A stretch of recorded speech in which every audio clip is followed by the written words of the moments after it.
Sinasabing ito ay isang lungsod na walang Diyos, kung saan maraming naninirahan ang nagpapakasasa sa mararangyang pamumuhay, nagmamay-ari ng milyon-milyong dolyar na mga mansyon at mga mamahaling sasakyan, at may personal na kayamanang higit sa daan-daang milyon. Para sa kapakanan ng reputasyon at katayuan, handa silang ibenta ang kanilang kaluluwa sa demonyo. Hindi sila sumasamba sa Diyos at ang ilan ay lantaran pang kinukutya siya. Pagkalipas lamang ng 48 oras pagkatapos ng kanilang pangungutya, nagkaroon ng wildfire sa lungsod. Hindi lang isang wildfire, kundi 6 na sunod-sunod na sunog.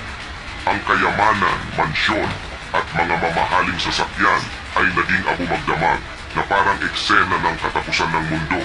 Sabi ng ilan na parang apoy ng Sodoma ang bumagsak dahil ang lungsod ay puno ng kasalanan.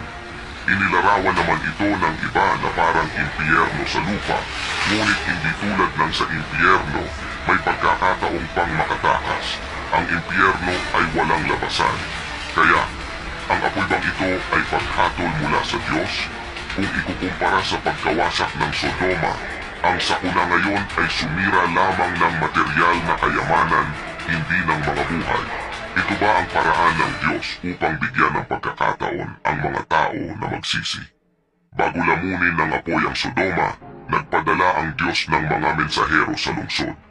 Ang mga lalaki, babae at bata ay lumabas upang saktan ang kanyang mga mensahero, ngunit isang matuwid na lalaki lamang, si Lot, ang nagprotekta sa kanila. Ang kanyang mabubuting gawa ang nagligtas sa kanya, samantalang ang iba ay namatay sa asupre at apoy dahil sa kanilang paglaban sa Diyos. Ang sunog ngayon ay isang paalala.